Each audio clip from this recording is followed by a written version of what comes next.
21वीं सदी की जब बात आती है, इसको नॉलेज की सदी कहा गया है। नॉलेज लर्निंग आज के समय का ऐसा टूल है जो किसी को भी कहीं से कहां पहुंचा सकता है। सवाल है, मैं किस प्रकार का लर्निंग करूं जो मुझे कामयाब बना सकता है।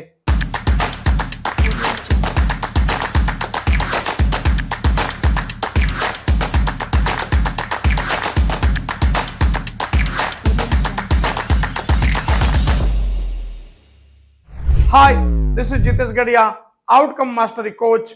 आज बात करेंगे लर्निंग के ऊपर कि कौन सा लर्निंग मुझे दुनिया की शिखर पे पहुंचा सकता है। हम इस प्रकार के समय में जी रहे हैं जहां पे एजुकेशन को सबसे ज्यादा महत्व दिया जा रहा है और हम सभी लोग बहुत ही एक्साइटेड है, अलर्ट है कि हम बचपन से 2-3 साल का बच्चा हुआ नहीं कि हम उसके एजुकेशन के प्रति बहुत ज्यादा कॉन्शियस है। सवाल आता है कि कौन सा लर्निंग है जो जीवन में वाकई ऊंचाई पहुंचा सकता है, वाकई शिखर पे पहुंचा सकता है। तब बात आती है academic learning and non academic learning की। हम सभी लोग एकेडमिक लर्निंग की बात आती है वहां पे कहीं कोई शायद आज के समय में एडवाइस की गुंजाइश नहीं बची है। हम सब लोग नेचुरली अलर्ट है कि बच्चे को 2-3 साल का हुआ नहीं, junior KG, senior KG, play school से लेके हम अलर्ट है कि हम अपने बच्चों को बहुत शानदार तरीके से एकेडमिक एजुकेशन दें। और उसके लिए हम आज के समय में बहुत ज्यादा कॉन्शियस होकर समय भी दे रहे, पैसा भी खर्च कर रहे, शायद कैपेसिटी से ज्यादा। लेकिन सवाल आता है, क्या ये लर्निंग वाकई हमारे बच्चे को या हमें उस हाइट को देगा जो हाइट हम चाहते हैं या हम डिजर्व करते हैं? शायद मेरा मानना है कि एकेडमिक एजुकेशन का समय भी शायद धीरे धीरे चला जाएगा। एकेडमिक एजुकेशन उतना रिलेवेंट नहीं रहने वाला, शायद धीरे धीरे एक और चीज की गुंजाइश आनी शुरू हो चुकी है। और मैं तो उसको देख पा रहा हूं कि अगले 10 साल में ऐसी एडवर्टाइजमेंट आप न्यूज़पेपर में या सोशल मीडिया में देखेंगे कि हमें कंपनी का मैनेजर चाहिए, हमें सीईओ चाहिए। एजुकेशन हम मैटर नहीं करता, हमें प्रैक्टिकल नॉलेज वाला चाहिए। एक्चुअल नॉलेज हम कहां से गेन करते हैं? एक्चुअल नॉलेज कभी भी कोई कॉलेज में नहीं मिल सकता, वो रोड पे मिलता है। तो प्रैक्टिकल नॉलेज एकेडमिक एजुकेशन के ऊपर भारी है, सदियों से, आज भी, आगे भी। सवाल आता है कि एकेडमिक एजुकेशन तो हम शानदार तरीके से करेंगे। मेरा आज का ये मकसद भी नहीं है कि एकेडमिक एजुकेशन होना चाहिए कि नहीं होना चाहिए। एकेडमिक एजुकेशन तो एज इट इज, जैसा आप कर रहे हो वैसा करते रहिए, उसके ऊपर मुझे कुछ नहीं कहना है। लेकिन नॉन एकेडमिक एजुकेशन जो सबसे ज्यादा जरूरी है, प्रैक्टिकल नॉलेज वहीं से आने वाला है, आपको बड़ा पैसा वहीं से आने वाला है, आपको बड़ी कामयाबी वहीं से आने वाली है, क्योंकि वो आपको एक नई ऊंचाई देगा। उसका नाम है non academic education. Non academic learning मैं उसको और प्रिसाइज करके बताऊं तो मेरा ये मानना है कि आपको नॉन एकेडमिक जोन में 4 प्रकार का लर्निंग लेना चाहिए हर एक इंसान ने। हमने डेली बाय डेली इस 4 एंगल से अपने आप को ग्रो करना होगा। अगर ये 4 एंगल से हमने ग्रो नहीं किया, ये 4 प्रकार का हमने रीडिंग जानबूझ के नहीं किया, अनजाने में हम बहुत बड़ी गलती कर रहे, अपने साथ, अपनी जिंदगी के साथ, अपनी फैमिली के साथ, अपने कैरियर के साथ, अपने पोटेंशियल को बाहर न निकालने का हम गुनहगार बन जाएंगे अनजाने में। हमारा पोटेंशियल ये 4 चीज के बिना बाहर निकलेगा ही नहीं, जो एक्चुअल पोटेंशियल है। सवाल है ये 4 चीज क्या है? ये 4 प्रकार का कौन सा रीडिंग करना चाहिए डेली? जैसे हम आज के जमाने में किसी को बताने का जरूरत नहीं है कि हम डेली सुबह उठ के स्नान करते हैं, अपने शरीर को शुद्ध करने का प्रयास करते हैं। वही चीज है, ये 4 प्रकार का रीडिंग हमें डेली चाहिए अपने इंटरनल शरीर को क्लीन करने के लिए और तरोताजा करने के लिए और एनर्जेटिक करने के लिए।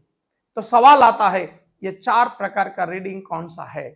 नंबर 1, विचार के ऊपर रीडिंग। ये मेरा सबसे फेवरेट टॉपिक रहा है। सबसे पहला चाहिए विचार के ऊपर रीडिंग। हम अगर कुछ बड़ा करना चाहते हैं तो डेली बाय डेली हमने विचार के तौर पे तरोताजा होना होगा। विचार के तौर पे अपने आप को एक ऊंचाई पे लेके जाना पड़ेगा, और वो अनजाने में नहीं होगा, जानबूझ के हमने विचार के ऊपर डेली रीडिंग करना होगा। हो सकता है आप ज्यादा रीडिंग ना करे या ज्यादा लर्निंग ना करे, मैं तो बोलता हूं किताब के 1-2 पन्ने ही डेली पढ़ने की हैबिट आपको कहीं के कहीं पहुंचा देगी। तो पहला रीडिंग है विचार के ऊपर रीडिंग। क्या होगा ये विचार के ऊपर रीडिंग? विचार के ऊपर रीडिंग का मतलब है, आज हम दुनिया के ऐसे समय में जी रहे जहां पे नॉलेज की भरमार है। तो पहला पॉइंट है विचार के ऊपर लर्निंग। क्या होगा ये विचार के ऊपर लर्निंग?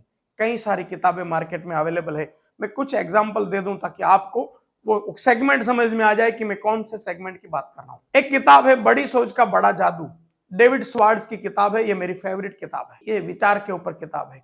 एक और किताब है विचार नियम, जो सरसरी की किताब है, वो इस सेगमेंट की किताब है।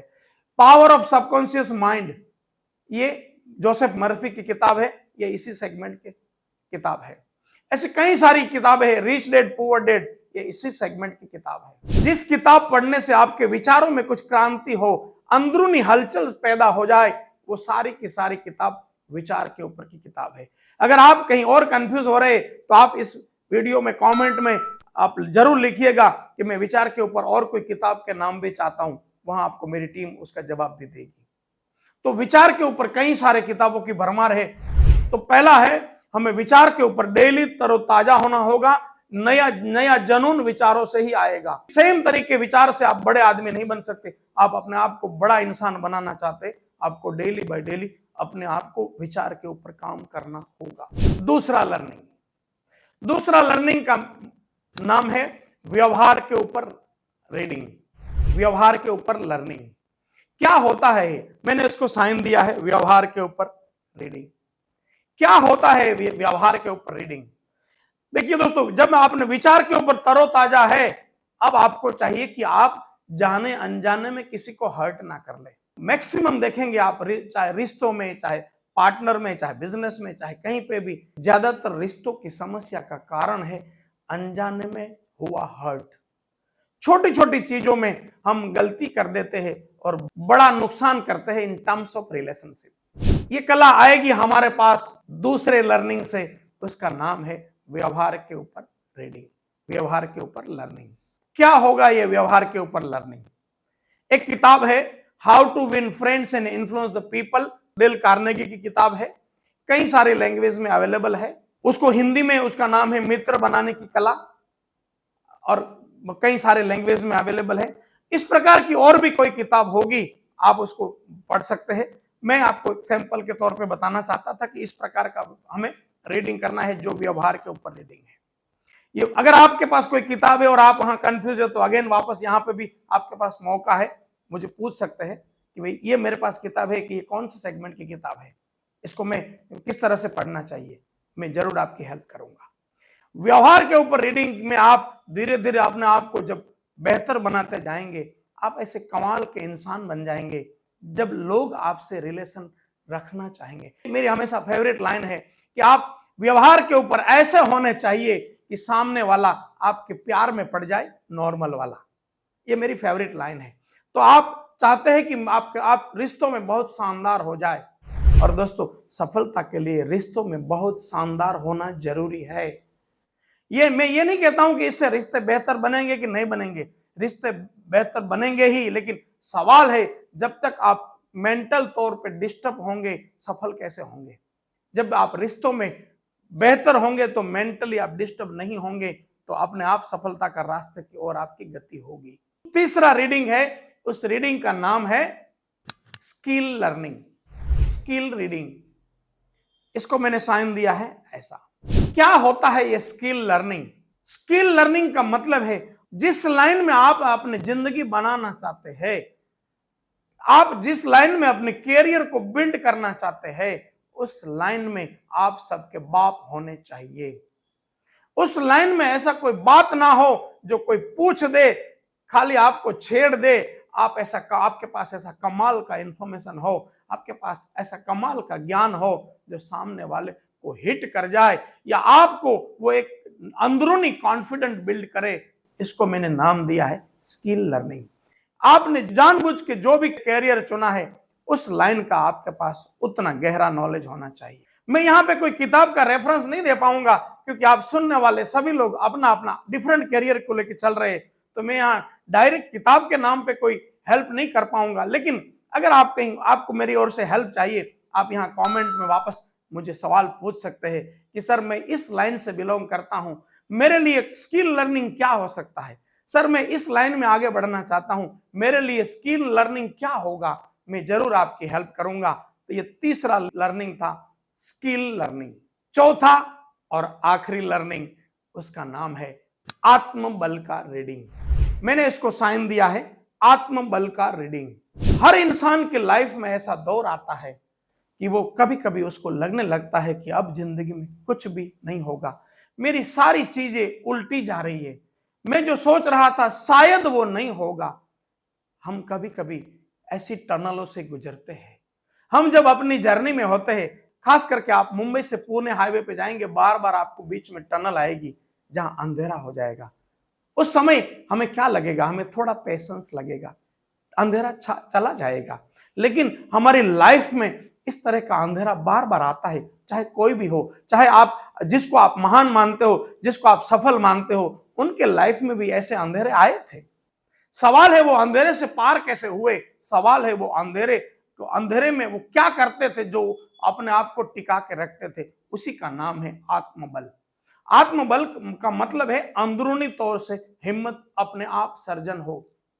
अपने आप हिम्मत कैसे सर्जन होगी, उसके लिए चौथा रीडिंग है जिसका नाम है आत्मबल का रीडिंग। और आत्मबल आएगा ऑटोबायोग्राफी पढ़ने से। डेली 1-2 पेज किसी की भी ऑटोबायोग्राफी का पढ़ने का हैबिट बनाइए। वो ऑटोबायोग्राफी आपको अपना आत्मबल अंदरूनी तौर पे इतना सॉलिड करेंगे, आपके जीवन में कितने भी अंधेरे आ जाए कोई फर्क नहीं पड़ता। क्यों? क्योंकि ऑटोबायोग्राफी का मतलब क्या है, आपके सामने कोई तो ऐसा बंदा होगा जो जिंदगी में अपने आयाम में सबसे टॉप पहुंचा होगा। वो स्पोर्ट्स का हो सकता है, वो पॉलिटिक्स का हो सकता है, वो स्पिरिचुअल का हो सकता है, वो इंडस्ट्री से हो सकता है। तो जहां से भी हो आप ऐसे बंदे की जीवनी को जब पढ़ेंगे तब आपको समझ में आएगा इनकी लाइफ में तो कितनी समस्याएं थी, मेरी लाइफ में तो कुछ अंधेरा है ही नहीं। और वो आपको अंदरूनी तौर पे ताकत देगा।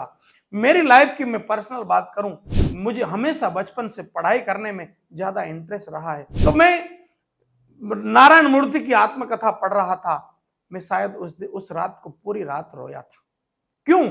मुझे अंदरूनी तौर पे इतनी अंदर से एक ताकत आई कि इस बंदे की लाइफ में क्या समस्या थी और मेरी लाइफ में क्या छुटपुट बातें हैं, उसको मैं समस्या मान के बैठा हूं। तो आपकी लाइफ को वो जो ऑटोबायोग्राफी है ना, जो आपका रोल मॉडल है या आपका पसंदीदा पात्र है, उसकी ऑटोबायोग्राफी आपके बॉडी में एक नई चेतना का सर्जन करेगी और वो अंदरूनी तौर पे आपका आत्मबल बढ़ाएगी, जो आपको एक्सटर्नल मोटिवेशन से कभी मिल ही नहीं सकता। उस लेवल का आत्मविश्वास आपके अंदर पैदा करेगी। ये 4 प्रकार का रीडिंग अगर आपने हैबिट में डाल दिया, डेली 1-2 पन्ने, ये चारों सेगमेंट के 1-2 पेज पढ़ने का हैबिट डाल दिया, गारंटी से कहना चाहता हूं, मेरी लाइफ के अनुभवों से कहना चाहता हूं, अगले 90 दिन में वो इंसान ही नहीं रहेंगे जो आज आप है। इतना ताकत, इतना ट्रांसफॉर्मेशन ये 4 सेगमेंट के रीडिंग से आपके लाइफ में होने वाला है। मैं चाहता हूं कि इस प्रकार का ट्रांसफॉर्मेशन जीवन में हर एक के साथ होना चाहिए। अगर ये वीडियो आपको अच्छा लगा है, इसको मैक्सिमम शेयर करिएगा। आपको यहाँ कोई सवाल पैदा हुआ है, आप जरूर कमेंट में सवाल पूछिएगा। आप इस वीडियो के बारे में कुछ फीडबैक देना चाहते हैं, आप यहाँ कमेंट में जरूर डालिएगा। आपकी फीडबैक ही मेरी एनर्जी बन जाता है। अगर आप मुझे पहली बार सुन रहे हैं, आप मुझसे पहली बार कनेक्ट कर रहे हैं, तो आप इस वीडियो को जहां पे भी सुन रहे हैं उस प्लेटफॉर्म से जरूर जुड़िएगा। यूट्यूब से आप इसको सुन रहे हैं तो यूट्यूब में चैनल अगर में सब्सक्राइब नहीं हुआ तो सब्सक्राइब करिएगा और बेल आइकन हिट करिएगा ताकि अगला वीडियो सबसे पहले आपके पास आ जाए। आई होप इस प्रकार का लर्निंग से आपके जीवन में कुछ न कुछ ऊंचाइयों आने का एक संभावना बनी होगी और अगले वीडियो में एक और नई संभावनाओं के साथ मिलने का वादा करते हुए आज यहां से विदा लेता हूं। विश यू गुड लक दोस्तों। Thank you very much.